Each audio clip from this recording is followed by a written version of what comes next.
All right, well, it's a new day, and I got some new parts. Finally got a steering gear, and I got a custom drive shaft from Tom Woods, and that's working out. And I gotta tell you, I bought this new steering gear, and that thing is a monster. I've never seen one. It was so heavy. It was actually difficult to carry in. Now, I was moving furniture all day yesterday, but let me show you this thing. So this is made by, I guess it's Lars, L-A-R-E-S Corporation, right there, it's a sticker. And it's supposedly a direct replacement for a Saginaw for a 2005 Chevy Silverado 4x4. But I've never seen it like this. Look at the cylinder. It's just a nice straight shaft. It's got a lot more meat to it. I mean, look at this thing. I was carrying it, you know, from the house, and I was like, what the heck is this? Because, I mean, I've been working with a bunch of these remanufactured units, putting them in, taking them out, and returning them because they leak. So this is brand new. I'm hoping that they have really good quality control and that I just have no problems with it. If that's the case, then this one's the winner. These mounts here, I mean, they're hefty and they're machined.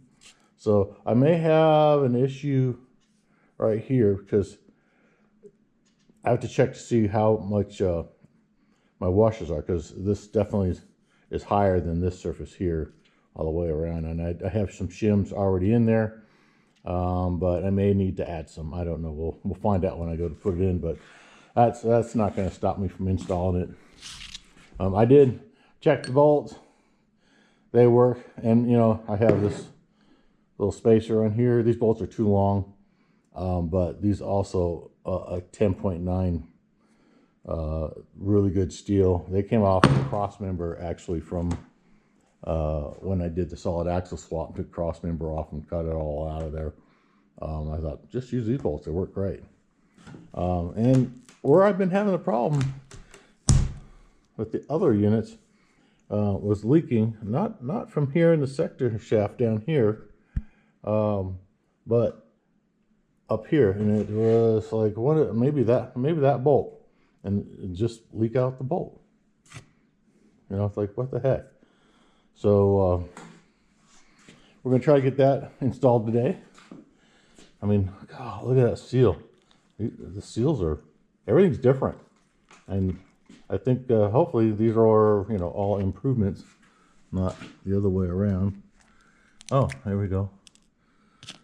Yeah, that looks right. It really looks good. Yeah, so I'll get set up here and let's get started and see how it goes. And installing that drive shaft, it's taken me weeks to figure out how I'm going to clear that crossover exhaust pipe. And I'm going to try a ratchet strap and fire. So if that works, it'll work really quick. If it doesn't work, disaster. I don't know. We're going to find out together. Holy cow.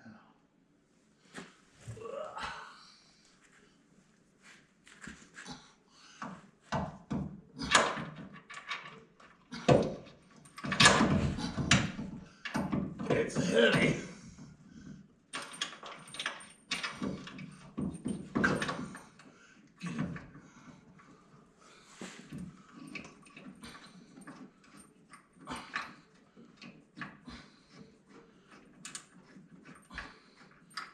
Oh, okay.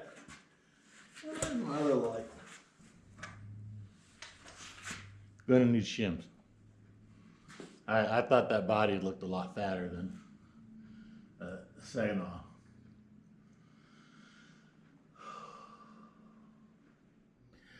Okay, I'm back. New day, new haircut. And we had an issue getting the steering gear installed. Stripped the threads in one of the holes. I don't have a you know, 14 millimeter tap. So that's an order. The good thing, I mean, I only stripped like the first 3 threads, so I always straighten those out before I finish that. So we can slow down on that. I'm supposed to get the stuff tomorrow, but it's shipped USPS, and tomorrow means next week probably. Yeah, check this out. All right, I'm back. This is my scale, and I thought the steering gear was heavy, so I broke out the scale. This is no pitman arm, just the gear. Here we go.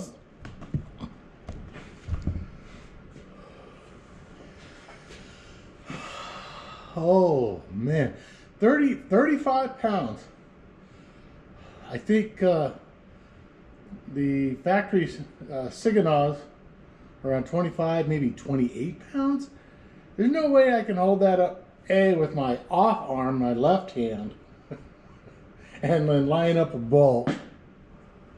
I thought that sucker was heavy, so yeah, confirmation. At any rate, I managed to go to a local hardware store here in town. I opened up a door, looked around, and they had this 14 millimeter tap, 2 millimeter threads per, I don't know, inch, or if it wouldn't be inch, would it be? It'd have to be centimeter, I don't know. Anyways, so yeah, I was able to tap this thing, and after doing that, did a couple other things. If you recall, I need to put some spacers on it because it was hitting the frame, which is a bad thing. So since I was actually able to get it on there, you can see this is the first one that I had put on right up here, and then I got it mounted, and I had the gap, so I cut this guy and that guy and slid them in there.